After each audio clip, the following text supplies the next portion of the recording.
Hello, my name's Ayensa, and some of you may know me as Grebo Runner on Twitter, and I'm currently the lead advisor for secondary English with the education people working across Kent, and also an ELE for the EF, also in Kent. A while ago, I was putting together a presentation focusing on NQTs and how to encourage them to think about evidence when they're considering their practice and when they're exploring that. This sits quite nicely in line with some of the new work that's emerging with the Early Careers Framework and indeed the ITT standards and the framework that has been designed around that. But when I was looking into this, quite a few people said that they would be interested in just having an opportunity to reflect a bit more on that themselves, regardless of where they're at in their career. And so I thought I'd put together this short video just to reflect on some of the key points that we may need to consider when we're thinking about using evidence in our own classrooms and using evidence within our own contexts. So firstly, just to think about what the issues are. There have been a lot of claims over many, many years about learning and education and what it's for and its purpose, and that these debates continue to rage. But what it hasn't done is it hasn't ever really given us any absolutes. It hasn't given us any, this is what will work definitely in your context. What it's boiled down to really is this idea of best bets, and that's something that Dylan Wiliam I've heard speak about, and also Professor Robert Coe and his team working on the Great Teaching Toolkit. So what we do have is we have things which seem to have an impact or seem to be producing a particular effect within educational settings, but we don't have absolutes.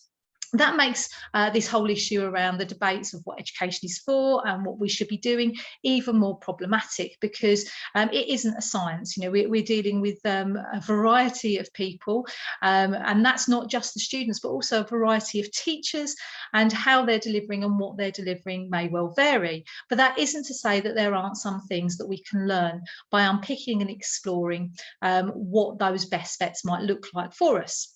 The context, of course, therefore makes a difference. It's not just about that myriad of people that we're working with, but it's also, how our systems are set up, the context of our particular establishment in terms of the demographic, how we perhaps organise the operational side of things, as well as what it is that we really need to achieve. So, it's not about selecting something where we say, right, okay, this is going to have an impact on our most vulnerable students, because actually that might not work within our context. So we need to think about that really carefully, and we need to be really critical. Now, that doesn't mean being negative and sort of poo-pooing everything and saying, no, I'm not going to look at the evidence because I think I know what will and won't work. But it means being critical about our own practices and critical about what the evidence does and doesn't say. And that's something that we really need to be careful around. So in the past, where we haven't perhaps looked at evidence, and I'm certainly a practitioner who came through a time where it was really trial and error, we perhaps haven't made the rapid improvements that we want to make. Rapid improvements, of course, need to be sustained. It's not all about being timely, but when we're going through processes of trial and error and seeing what does and doesn't work, we'll be making lots and lots of mistakes on the way, which could slow things down. When we're talking about working with young people, of course, their time in education is finite. And so while we're refining it, we perhaps need to look outward and really consider what might be working in other classrooms within our context, consider what's happening with other schools in similar contexts, and consider what the research evidence base, which goes beyond perhaps school settings, to see what's working there. There's also an issue about being able to identify issues and really knowing and unpicking what it is that's going to make the difference, and this can make research problematic. You might, for example, think, well, what I really want to look at is the evidence base around retrieval and focusing on retrieval. But actually, once you start to unpick, you realise that might not be the issue that your students are facing. And it's really difficult to isolate just individual issues and individual areas, and then to say that that change in practice was the thing that had the desired impact. Every class is going to be very different. Every year group is going to be very different as well. And so actually it's about being able to think about, what are those particular issues And how might this address it that we need to focus in on? And that's going to take time. And sometimes in the past, we've rushed through that without necessarily thinking about, well, what is the issue? And have we really drilled down to what it needs to do? It also means, especially when we're scaling things up, it's very dependent on colleagues and them understanding what that issue is. And if we want to change practices based around evidence, then we might have to depend on them in order to scale that up. Equally, we might get a lot of our information about what the evidence suggests from our colleagues, from the people in our schools that have looked at it, the T&L leads that might be exploring it, or other colleagues who are running different elements of it. So we're depending on them to give us a really accurate picture of what the issues are and give us a really accurate understanding of what we need to do in order to do that. And as I've said before, without looking at the evidence base ourselves, sometimes time can be lost. If we are reliant on one or two people in order to be able to do that, that isn't going to be the most effective way to look at things. So if we're reflecting ourselves on what the evidence looks like, we're in a much stronger position to perhaps support changes and to feed into that discussion, which can be empowering in itself, because if you will have a greater understanding of what it is that you want to achieve. Now the picture has changed, and I would say it has definitely changed over the last 8 to 10 years. Prior to that, as I mentioned in my own practice, there was a lot of trial and error. Research was very rarely mentioned. Evidence was very rarely mentioned. And a lot of things were based on very anecdotal approaches. Now, that doesn't necessarily mean that that's a terrible thing, and I'll look at that in a bit more detail later. But if we are overly reliant on anecdotes, then perhaps we're not getting that broader picture. So now, though, we're seeing, the boon of information that's available on the internet.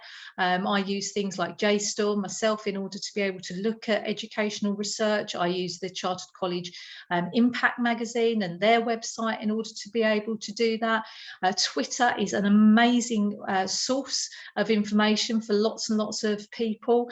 Research events, homebrew events, lots and lots of which have been remote over this last year, have provided me threads to explore, because people have talked about how they've impacted on their own practice and their own setting.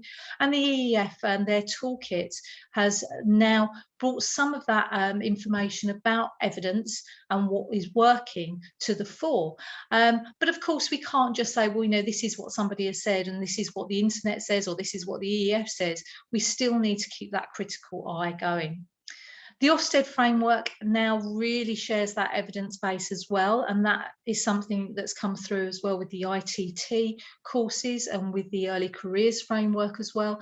So they're really sharing the research base of why they're looking for certain things or what certain things might indicate. We don't, of course, do everything for Ofsted, but it's a useful tool again to unpick what it is that's driving some of the decisions that are being made, particularly when we start to think about the subject reports that are being produced at the moment. It means that we've got this greater reflection on what may have had an impact. Again, this is about other settings and looking at what other people have done and what other research might suggest. So we're starting to get this reflection that's broadening things out from our own setting, as opposed to people being very insular and self-contained. And I think that there has definitely been an increased appetite generally to find out what these best bets are. So we've talked about, best bets and that there aren't absolutes, but we've got some possibilities that we can explore. And so people want to know more about it. So if we think that questioning is one of the best bets that's available to us and high quality questioning being used throughout our teaching, what does that really look like? And how can we make sure that the time we've got with our students is being used wisely, as well as the time that we've got ourselves in order to research and explore is being used widely? However, there are still some problems that remain. And, at the time that I wrote this, there was 177,000 articles on metacognition if you went on Google Scholar to explore it. People like Jennifer Webb have done a fantastic job of pulling together some of that information and to show how it reflects on our own classroom practice. But there is a huge volume of research and clearly there is no way that we would be able to sit down and wade through all of that. Even if you are to look at something like the EEF toolkit around metacognition, there are about 30 different articles which you can explore that they have used in order to inform that. So that is kind of problematic in itself, because we can't possibly read it all. And then we're back to this idea of gatekeepers, such as the EEF or such as whoever is exploring that in your school, in order to give us that information, because busy classroom teachers are not going to be wading through all of that information. I mentioned that I use JSTOR, I use the kind of free service there, and I also use it through my university access. But actually getting that access to research isn't always as simple as that for some people. And again, time is a limiting factor for many, but also, actually finding it, getting it from behind paywalls and making sure that you can dig down into it can be problematic. Not everybody has got that kind of equal access to everything there. And then there's this idea of having the critical approaches to research.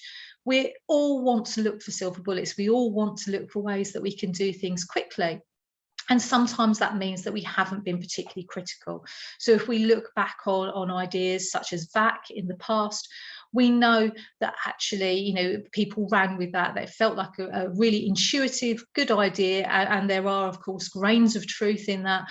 But we know that when we're talking about impact on students in our classroom and what's going to make a difference to them, now we realise that that wasn't the approach that we should take.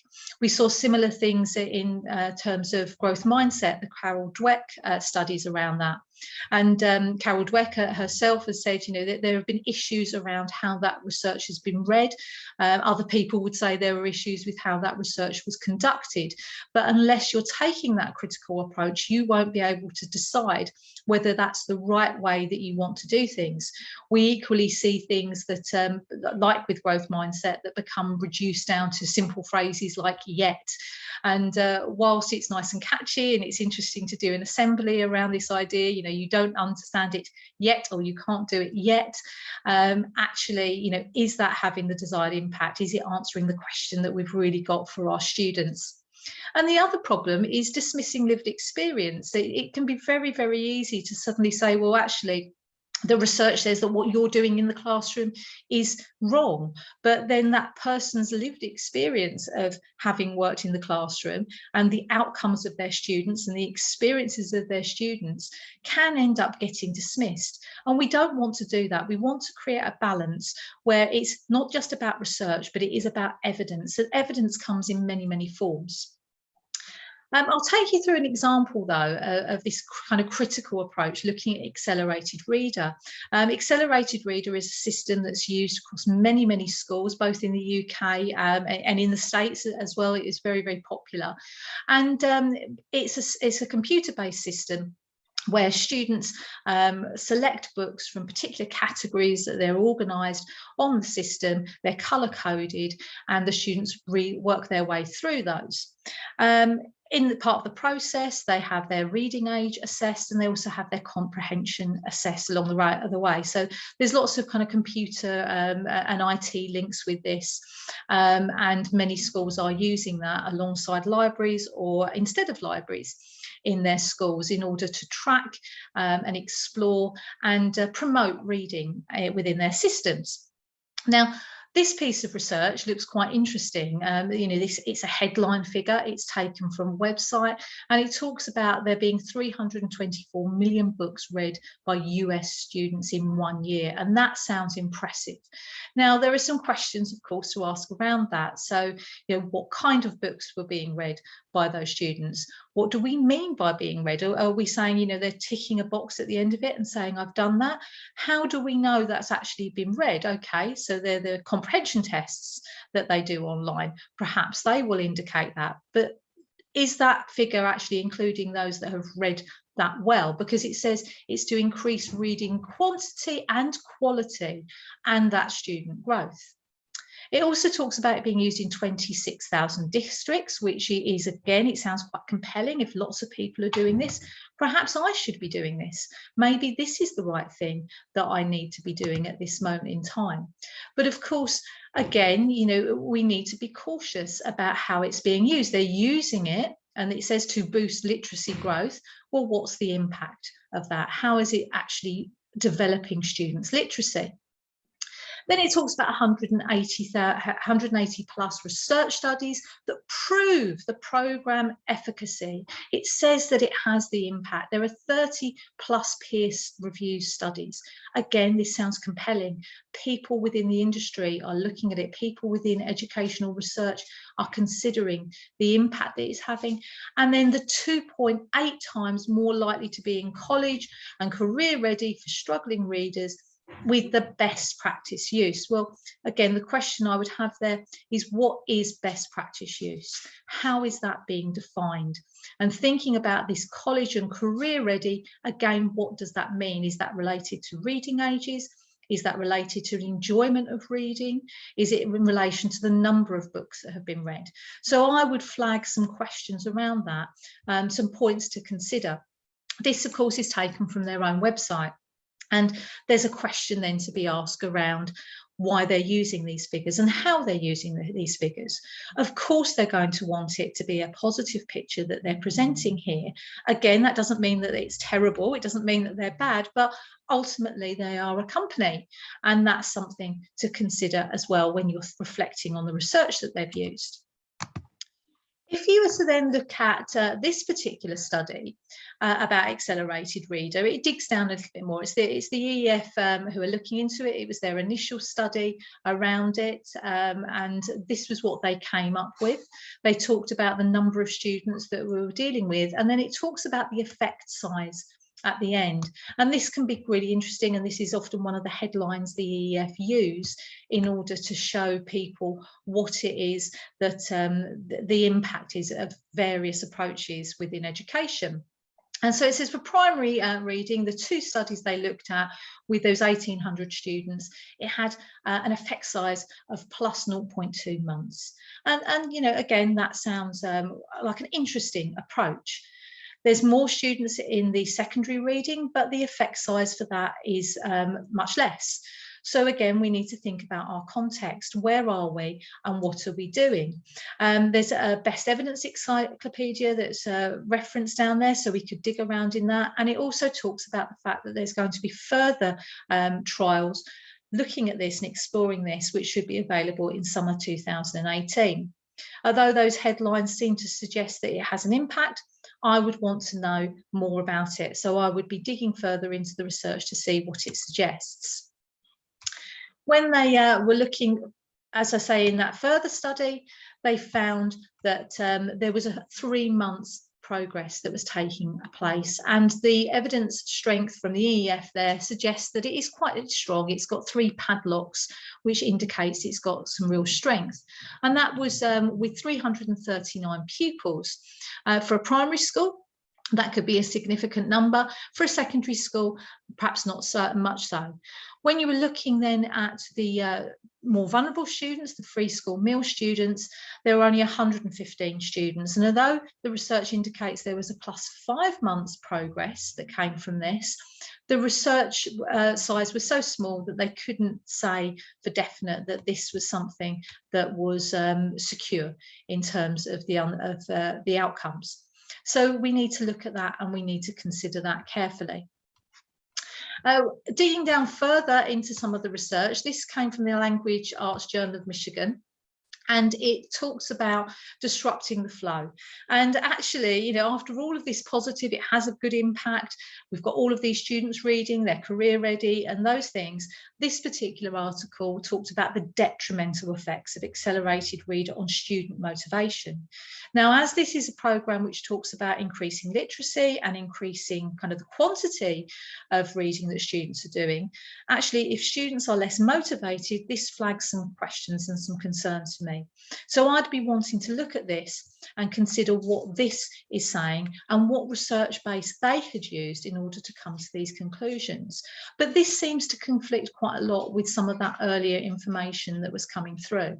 Again, it's important to be really critical and think about why this particular report was written, what we know about the author and where she's coming from, and why this particular piece was produced. Is it completely independent? Sometimes we do tend to assume that when we're looking at research, and particularly when it deals in figures and statistics, but we need to think about why it has been produced as it's been produced. And this is taken from a case study, again, available on the website for Accelerated Reader. And this quote from the St Botolph's Academy in Wakefield, they say, "We've seen that the engagement with reading across the entire school has had a boost." Now, again, that sounds compelling. Maybe that is exactly what we want to see for our schools. And using the evidence that comes from somebody who's experienced it, again, can be really compelling. So reading through and seeing exactly what was it that Lisa Fisher did with the programme in order to be able to achieve this approach, and what do we mean by a boost? What does that actually look like in reality, can help us to make some decisions about our own choices and our own contexts.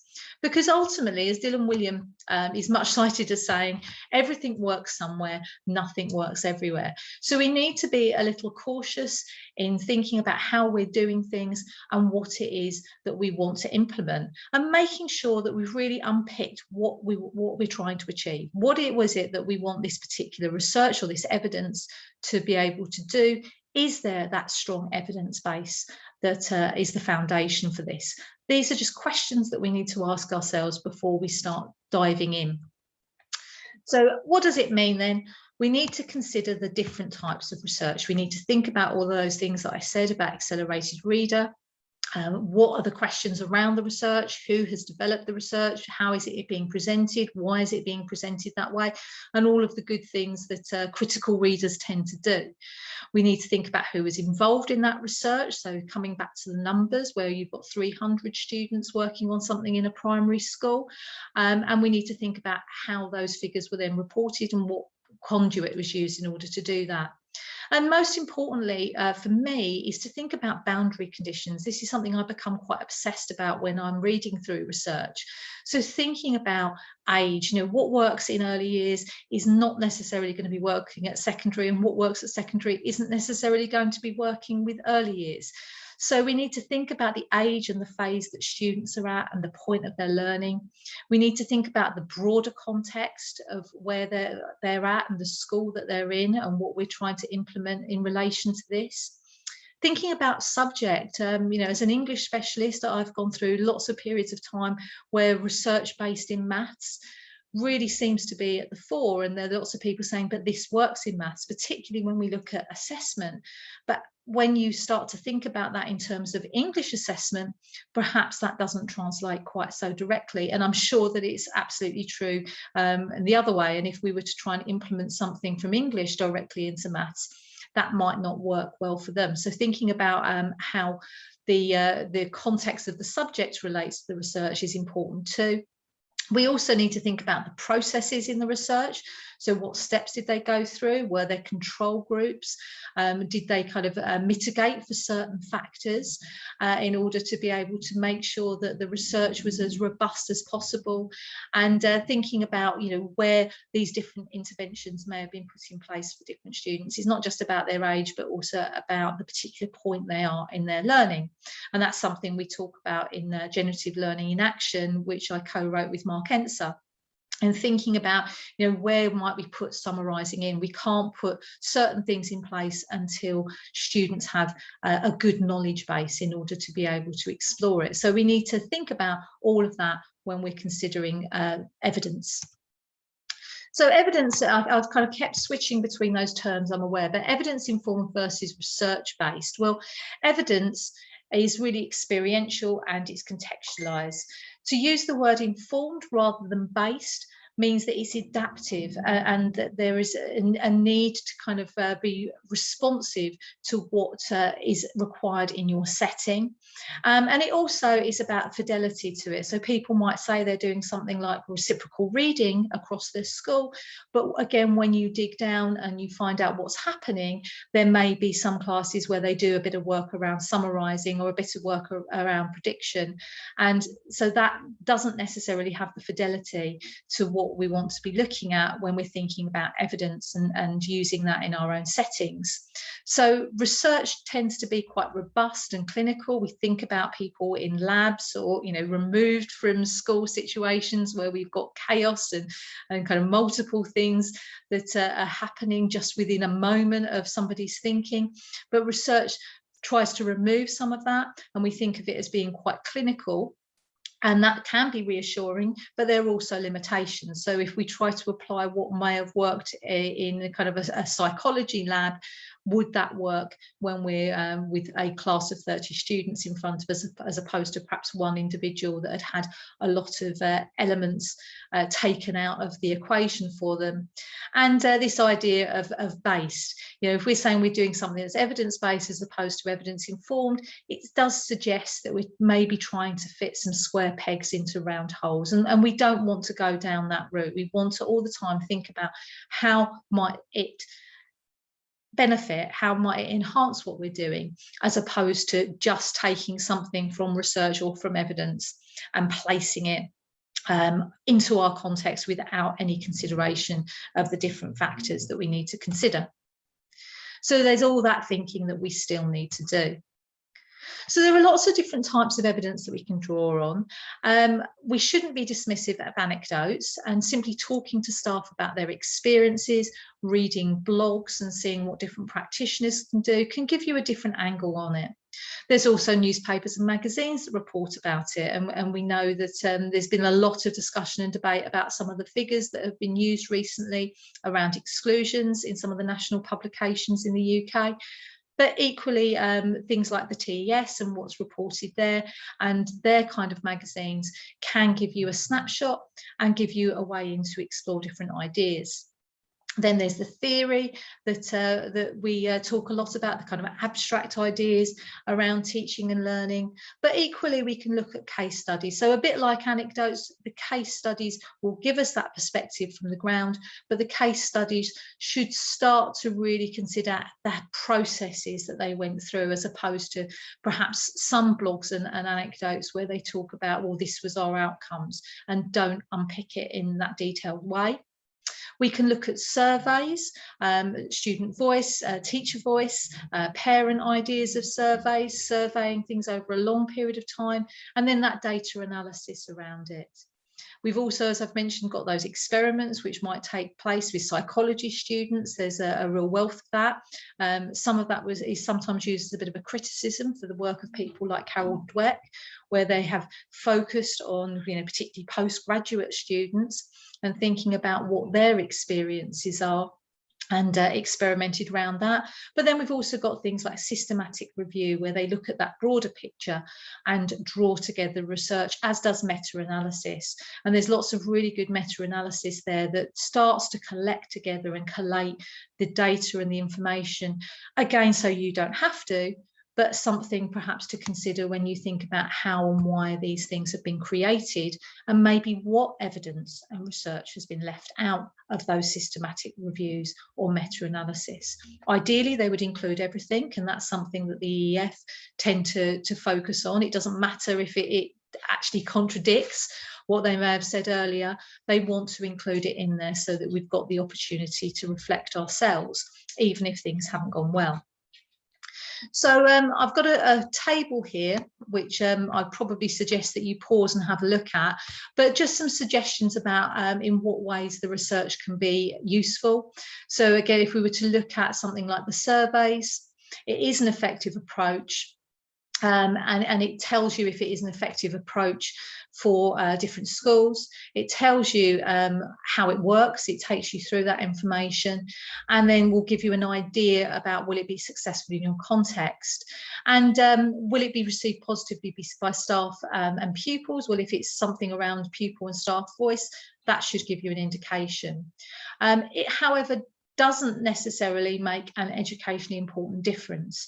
So that's something, again, to consider, whereas data analysis is stronger in that area and systematic reviews even stronger themselves. Again, I would suggest that you pause this here. This is quite a nice way of, again, thinking about it, and it's organising different kinds of research into beware of the claims, think that it might be fair about the evidence, but then take care in the blue boxes there. So thinking about, how, again, you might organise the research that's presented to you is a useful way of thinking about evidence generally. So when we're thinking about moving into the future, we want a research or evidence-informed profession which marries together with professional expertise. So that's where we're talking about this evidence-informed practice. It isn't about one or the other, it's about combining these different elements. It's about thinking critically about the evidence that we've got and thinking about how it can support you further and help you to reflect on what you're doing day by day in order to have the impact that you want it to have. And then making sure that we all are working to improve the outcomes for our students when we make the best choices for our context, and really think about what it is that is going to have the best impact for our students. There's lots and lots of help out there. I've mentioned the EEF quite a few times, and that's an interesting place to start. They give you these headline figures, which are interesting in themselves, but I would be very keen to want to dig down into them. So if you were to look at the evidence around digital technology and you went on and you had a look at that report, there's lots of references on there to the original research that you can explore. And then that may in itself lead you to look in different areas to think about perhaps where some of the evidence doesn't support the information that's being presented there. So it's a starting point as opposed to an end. And I've mentioned as well the Great Teaching Toolkit with Professor Rob Coe, the evidence base on what is really making a difference, what some of those best bets are. That's again another good place to start, and lots of evidence are contained in there to get you thinking. And of course, well, why bother with all of this? So we want it to help you to refine your practices in your class. We want to make sure that what you're doing is going to make a difference, that your energies are going into the right place. It can help trim down workload when you're not chasing ineffective practices, such as we've seen in the past with marking. It helps you challenge practices that may be coming from elsewhere. So if there is somebody in your setting that's saying, well, actually, I think we need to do this, you have got an understanding of that research base and the evidence around it, and you can perhaps challenge that. And that's particularly important when we think about directives that come from beyond our context as well. And we know that the DFE and other groups may well send us in particular directions. It might as well help you to understand why people are asking you to do these things, and the more you understand it, the better you can implement it, the greater opportunities there are for you to have fidelity to it and for what you're doing to again have that impact. And it helps to ensure that that quality of education is the best for all. So I've put a few references there. There's lots and lots to explore and read down through, but I would definitely recommend looking at those first two. Thank you very much for listening, and I hope that it has actually been useful for you to hear some of my thoughts around evidence and how we can become a much more evidence-informed profession. Thank you. Bye.